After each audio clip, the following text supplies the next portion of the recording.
Hello everyone. So today I have a build. It's basically designed for anyone that is below masters. As it turns out, most of the player base aren't masters or grandmasters. But almost all the builds on YouTube you're gonna find, or even streams, they're gonna be for, masters players. Right, people that can actually pull off those high APM micro scenarios, right, with like a 2-on-1 double stim drop. Right, you have to be pretty. Yeah, you have to at least know some micro mechanics to do that. Maybe high diamond at the best, at the lowest. And there is basically no way anyone that's platinum or low diamond, right? They don't do those meta builds. They can't really watch those videos because it doesn't really apply to them, right? If you don't have more than 100 APM, which most players don't, right? Like, it's lots of builds just simply aren't going to be possible. So I've designed one. I've used this a lot when I was in Diamond, and it still works a little bit in Masters. Anyways, it's pretty strong. It doesn't require much micro, right? Like micro mechanics. You're going to be relying on siege tanks. All you kind of do is set them up and let them do what they do. Anyways, it's a one base all in, so double gas. Just if you can follow the build, and just kind of focus on everything.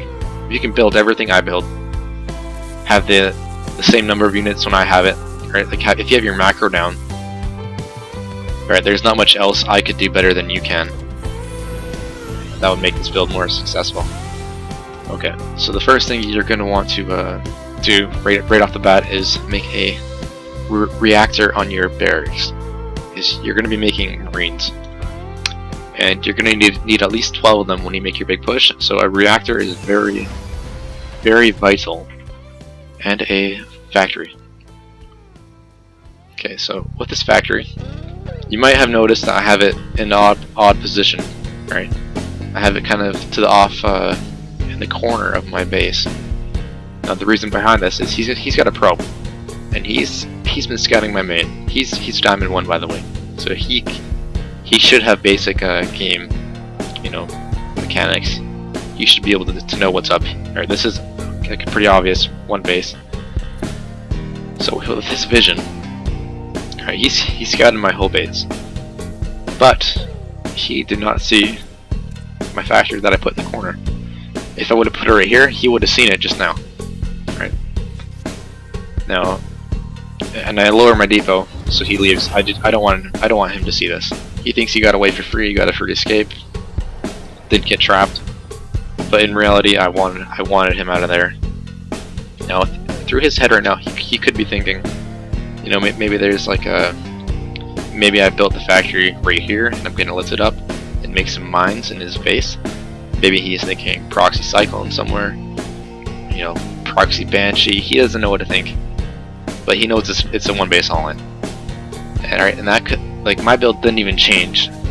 Even though he might be panicking a little bit for not seeing the factory, my build didn't even change. Factory's still in my main base, and you want to build a cyclone out of the factory. Build a starport immediately after your factory's finished, and keep making some supply depots. As soon as your one supply depot finishes, you want to make a new one and a cycle. Now, if you okay, by the way, the cyclone is for oracles, right? The new lock-on ability, like the new buff at least, is pretty good against oracles. It's a little bit superior now to the widow mine, especially with the mines being exposed now when they fire. So he's coming for a little confirmation scout. He probably wanted to see if I put down a natural or not. But if he saw two gases, he should know it's an all-in. And he built a Viking out of your starport, and then a tech lab on your factory, and make siege tanks and liberators. These are your two main essential units. Also, okay, you might have noticed this. Some may have, some may not have. If you are just struggling with your build in the first place, I don't recommend doing this, but if maybe you're high diamond or higher, you should send out 2 Marines, which I did. You might have seen one die right here. Or I sent them out, the only reason I sent them out was to look for a proxy oracle. I sent one up here, one down there, common proxy locations, right? If you're struggling with the build already, and you just want to make sure you have all the units out there, then just focus on that, make sure that it's down. If you think you can, alright, if you have maybe a little bit of higher APM and you think you could go for the scout, then I recommend doing that. But don't, it's not essential. And don't risk your build over a dumb scout. Okay, so the Viking is usually meant for an oracle, but once you have your missile turret up with your NG bay, you can land the Viking. Now make sure you have this missile turret. If they have an oracle, it can, you know, it is an oracle. They can kill your entire mineral line, so you want to make sure you have that missile turret. And okay, with your second siege tank, your army is basically complete. You have 1 Cyclone, 1 Viking, 1 Liberator, a handful of Marines. Should be around 12. I lost one, so I have 11, and 2 tanks. Now, as soon as you have your double tank, you want to move across the map and bring a little bit of. This is also a bonus feature. You don't have to do it if you are, you know, in gold or platinum. But if you're in diamond or higher, I'd recommend bringing a few SCVs with you. These are going to be pretty important to build a bunker or even a missile turret. This guy's gone Robo, and I'm pretty confident he's gone Robo because I haven't seen it in Oracle so far. It's already 5 minutes. Alright, so I'm just gonna opt out. I'm just gonna opt for some bunkers. But if you see Phoenixes, Oracles attack you, you're gonna be wanting to build some missile turrets instead. Now, you're gonna see what I mean by this very shortly. Oh wait, sorry, one second. This part is very important. You cannot miss out on this. So when you're moving across, you can see that I just scanned, right? When you're moving across, his army could meet me right at the top of this ramp, and it could just kind of, if it kills one tank or even a Liberator, my push is almost completely dead, right? You need every single unit. Besides your Marines, like, you need the tanks, you need that Liberator. So you always want, you need to scan. You need to know where their army is. You know, even though his army is here, I'm still sieging up here just to be safe. Right? It's you don't have to get right up close to the Nexus, right? Ideally, you want to get in range of the Nexus with your tanks so you can kind of put them on a timer and force them to attack you. You want to force the attack, but it's okay to siege right here, because if they pull the probes, right, that's all it takes to kill your army. So you want to siege them as far away as you can. Make sure you're siege when they attack. That's the most important thing you can possibly do. And like I said, bunkers. And he's kind of clever. He killed an SCV there. I brought an extra one. He even gets the second SCV. So he got the second SCV. Now this is what I don't get. He's seen my one base. He's seen the double gas. He even did a confirmation scout to see if I had built a natural. But he still made a third. Alright, he's Diamond 1, and they still make mistakes like this. Right? I guess it's just kind of common sense. So he made a third. I don't understand his decision making behind that. I end up scouting anyways. I think I end up scouting it. Anyways, he also has an observer here. It's always a good thing if you can scan and pick it off. It's always annoying if you don't. Yeah, I end up scouting it. So that's kind of unfortunate for him that he built that in the first place. And he's got 4 of these shield batteries, right? Because he knows, when he first seen my double gas, he knew something was up. That's why he made them. I'm not sure how effective they are yet. I've seen people complain about them, but honestly, they don't seem like too big of a deal to me. And like they even take EMP. So if you have a ghost and you EMP those things, they're kind of useless. Okay, Okay, now this is, like I said at the beginning of this this video, right? It doesn't really. It's not, this build is basically meant for non-APM intensive players, and this is what I mean by this. So the bunkers, right? The siege tanks, the liberators. None of these units take any real micro. Right? All you do with the siege tanks is, right, just kind of leapfrog them forward. Same with the liberators. If you want, you can try to do this. Right? That's kind of like a bait, like a bio lib bait. You don't have to do that. Like, you honestly don't have to. All you need to do is slowly crawl forward. Just keep crawling. Now, wait. Let's take a look at the income real fast. This is the last point I'm going to bring up. So he has double my income. You can see he's got double my mining. So every second that you waste, right, he's getting more and more ahead. So you have to make this happen. You have to make it happen. So don't go too slow, but don't go too fast. Alright, that's just the right time.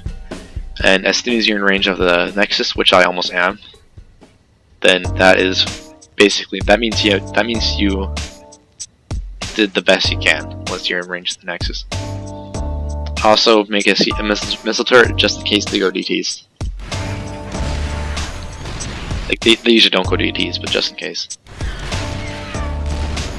Now he is getting triggered now. He is getting triggered. Now he should have brought the probes, but I think I still would have beat them anyways.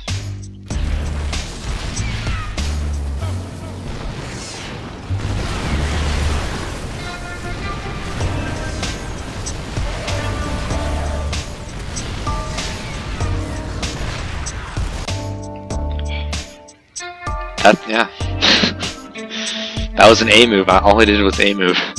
There's absolutely no micro with that build at all. No micro to say. Simple A move. The siege tanks are built up. Now this is one of those rare scenarios where the Protoss actually has more micro than the Terran. So let's watch that again, and I'll show you what I mean by that.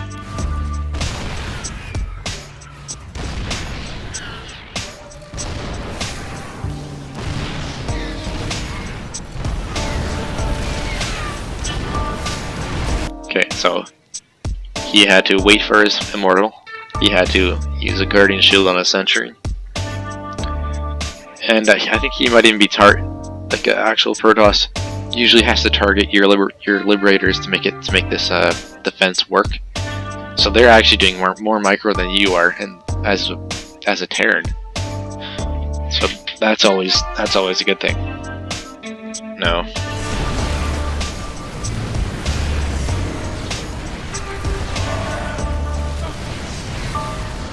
As you can see, that was completely crushed. If we look at the units lost, 4,000 resources to 625. Alright, it's very cost efficient. I don't think I even made a natural at home. Yeah, it makes him panic. I think this is a pretty strong build for anyone that is diamond or below. I don't recommend anyone overdoing this build.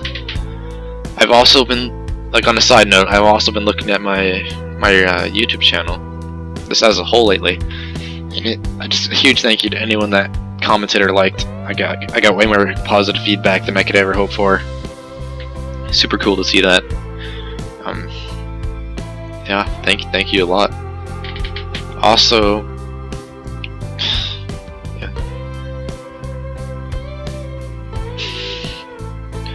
I noticed a lot of better players than I am watching my videos and commenting. I'm open to criticism like that. This build isn't meant for a higher end player anyways. It's just meant for diamond, platinum, a guide for them. It's a cheese, but honestly, cheeses I think help improve a player. I mean that's kind of controversial, but basically cheese is a strong opener, right? And you're probably going to win more games than you deserve to with the cheese, which is why lots of people don't like cheeses. But okay, this is my thinking behind it. Now, if you cheese your way, right? Let's say you're in platinum, and that's where you should be, but you end up cheesing your way to like mid-diamond, right? All of a sudden, you're playing against better players than you are, right? At least at like a base level. And when you play against a better player, each game you become a better player yourself, right? If you're playing constantly against the lowest like bronze 5 MMR bronze players, right, you're gonna stoop down to their level when you play against them. So if you cheese your way up the ladder and then you end up playing against better players, right, that only gives you more experience to learn off of, and better replays to watch of your own replays, right? So I think cheesing is a very good way to progress as a player. And anyways, with that being said, thanks for watching the video. It means so much. Like, subscribe. Honestly, if you just watch to the end, that's honestly all I care about. Thanks for watching it. I'll see you next time.